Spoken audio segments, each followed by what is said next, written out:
देखिए यहाँ से चलिए, अब आप लोग आगे जाइए, नहीं तो भीड़ बहुत ज्यादा बढ़ जाएगी। ये वंदे भारत ट्रेन है जो आई है, और यहाँ पर आप देखिए किस तरह से आराम से लोग निकल रहे हैं। वंदे भारत, उसकी कॉस्ट भी कहीं ज्यादा होती है। आप ज्यादा पैसे पे करते हैं तो फिर आपको थोड़ी सहूलियत मिल जाती है वंदे भारत से जो लोग ट्रैवल करते हैं। लेकिन जो लोग टिकट लेकर रेलवे के तुरंत प्लेटफॉर्म पर अगर आएंगे और चाहेंगे कि हम जाएं, तो फिर उसके बाद भगदड़ जैसी स्थिति और यहाँ पर किस तरह के हालात है ये बताने की जरूरत नहीं है। इस समय यहाँ पर भीड़ बढ़ रही है। वंदे भारत के तमाम यात्री जो प्रयागराज से ही इस वक्त नई दिल्ली रेलवे स्टेशन पहुंचे हुए हैं, ये सब लोग अब यहाँ से आगे की तरफ जा रहे हैं। अनाउंसमेंट भी अपने समय से हो रहा है। लेकिन बड़ा सवाल ये है कि यहाँ पर जिस तरह की भगदड़ मची, उसके पहले जो भीड़ उमड़ी शाम 6 बजे, कई पैसेंजर ने, कई यात्रियों ने हमें जानकारी दी कि शाम 6 बजे से यहाँ पर भीड़ बहुत ज्यादा थी। लाखों की तादाद में लोग यहाँ पर आ चुके थे। उसके बावजूद उन्हें रोकने की कोशिश क्यों नहीं की गई? अगर आप ट्रेन का टिकट नहीं देंगे तो लोग यहाँ पर नहीं आएंगे और फिर इस तरह की परेशानी नहीं होगी। उसके बावजूद यहाँ पर आखिर इस तरह की लगातार, और आपको बताते चले कि हमने रेलवे स्टेशन के बाहर से कुछ यात्रियों से, चश्मदीदों से बातचीत की है, जरा वो सुन लेते हैं, उसके बाद अपने सहयोगियों के पास आपको लेकर चलेंगे।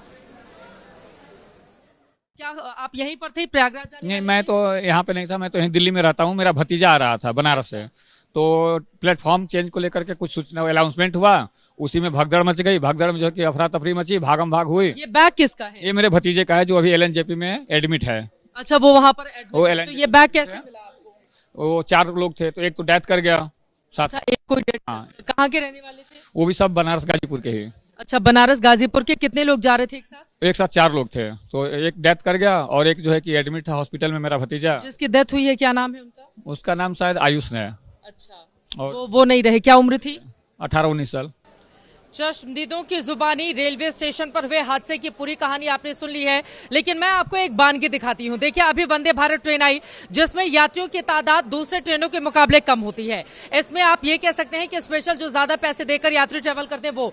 लेकिन यहां पर आप देखिए, सिर्फ एक ट्रेन अभी आई है और सीढ़ियों से चढ़ने में आप देख पा रहे हैं कि किस तरह की स्थिति है। जरा सोचिए, जब 3-3 ट्रेनों के यात्री एक जगह इकट्ठा हो जाएं, कुछ लोग नीचे से ऊपर चढ़े, कुछ लोग ऊपर से नीचे आए, तो फिर यहाँ के हालात किस तरह के बने रहेंगे, इसको बताने की जरूरत नहीं है। सही अनाउंसमेंट नहीं होना, सही जानकारी नहीं देना, या फिर क्राउड मैनेजमेंट को रोकने की कोशिश नहीं करना, यही कारण रहा कि यहाँ पर इस तरह की भगदड़ मची, जिसके बाद 18 लोगों की जान जाने की खबर सामने आई है। जितने भी लोग जख्मी अलग अलग अस्पतालों में भर्ती कराए गए हैं, हम सभी ये कामना करते हैं कि जल्द से जल्द वो पूरी तरह से ठीक हो जाएं और मौत का ये जो आंकड़ा 18 तक जा पहुंचा, ये और ज्यादा नहीं बढ़े।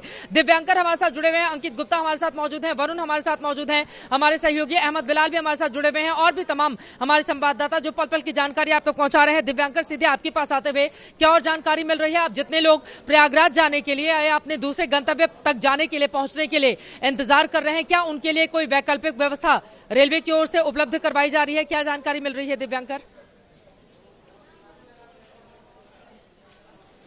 जी, तमाम सारी जो कोशिशें हैं वो रेलवे प्रशासन जरूर कर रहा है, लेकिन एक जो तस्वीर है वो मैं आपको दिखाना चाहूंगा। ये एस्केलेटर है, प्लेटफॉर्म नंबर 14 की ओर जाने वाला एस्केलेटर है, और जो यात्री प्लेटफॉर्म नंबर 14 या फिर 15 पर आते हैं तो ऊपर से, वहां से आने वाले भी यात्रियों के लिए एस्केलेटर का इस्तेमाल जो है यात्री करते हैं। लेकिन किस तरह से, चूंकि भगदड़ जब हुई तो एस्केलेटर पूरा खराब हो गया, और जिसके चलते अब जो यात्री आ रहे हैं उन्हें किस तरह की परेशानी, किस तरह की समस्याओं का सामना करना पड़ रहा है, वो आप ये तस्वीर देखिए। इस समय भी बार बार अनाउंसमेंट हो रही है, लेकिन इसके पहले हम सब ने देखा है कि अगर गैर जिम्मेदाराना तरीके से इस तरह का अनाउंसमेंट हो तो फिर हालात किस तरह से बिगड़ जाते हैं।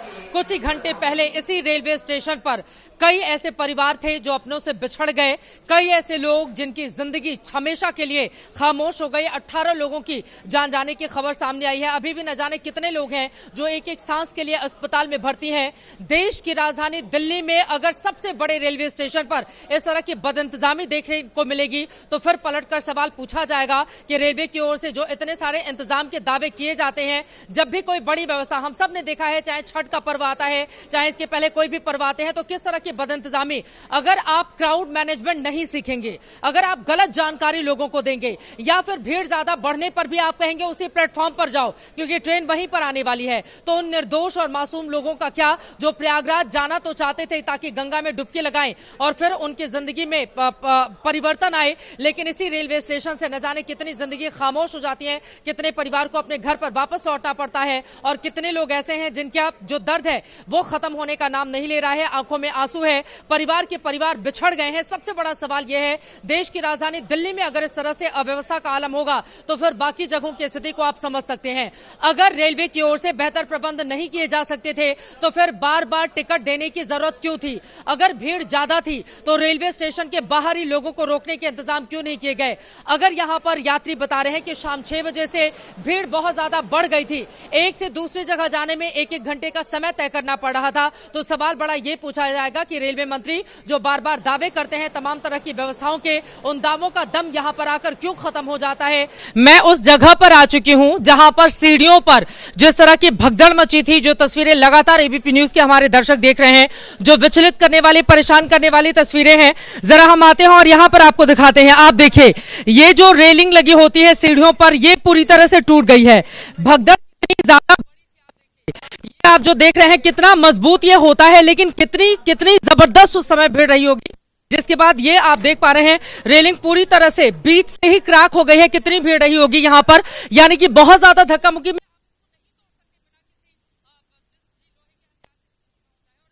की तस्वीरें आप देखिए, साड़ियां यहाँ, जूते यहाँ पर हैं, मूंगफली है, ये तस्वीरें आप देख पा रहे हैं। यहाँ पर देखिए, यहाँ पर बहुत सारे जूते, छोटे बच्चों के जूते आपको दिखाई दे रहे हैं। वहां पर एक चुनरी दिखाई दे रही है, पानी की बोतल है, लोगों का सामान जहां तहां फैला हुआ है। ये तस्वीरें आपके सामने हैं। ये देखिए उस तरफ भी, यानी कि ये दूसरी तरफ का हिस्सा है। अब सामान वहां पर कहां से गया, लेकिन इसको देखकर आप अंदाजा लगा सकते हैं। एक बार फिर से आप जरा दिखाइए, ये जो रेलिंग का हिस्सा है, इसको देखकर आप अंदाजा लगा सकते हैं कि इतनी मजबूत रेलिंग अगर टूट जाती है तो यहाँ पर हालात उस समय कैसे रहे होंगे। थोड़ा और नीचे जाने की, ये पूरा का पूरा वो हिस्सा है जहां से होते हुए आपको बताते चले कि जो भीड़ थी वो अपने आप को बचाने के लिए ऊपर की तरफ जा रही थी, जिसकी तस्वीरें भी हमने आपको दिखाई।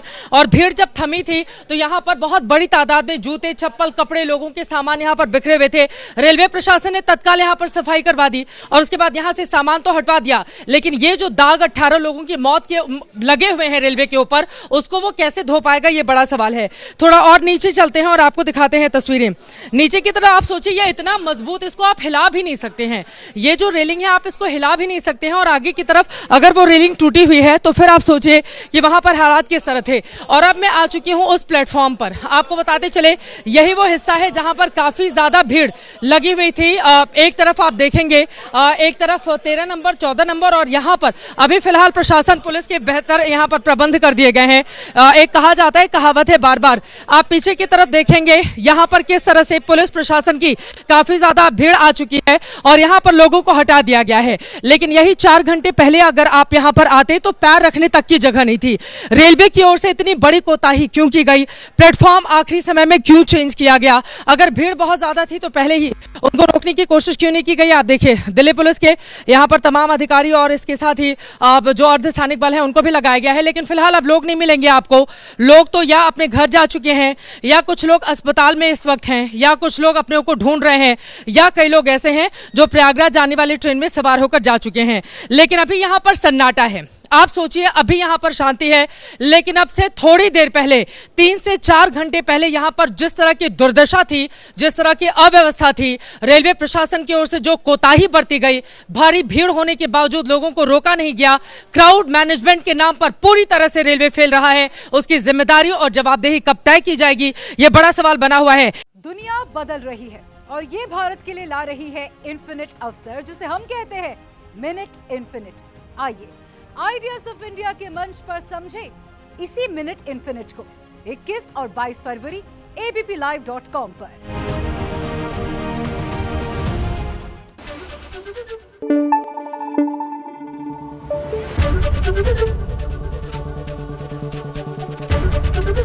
एबीपी न्यूज आपको रखे आगे।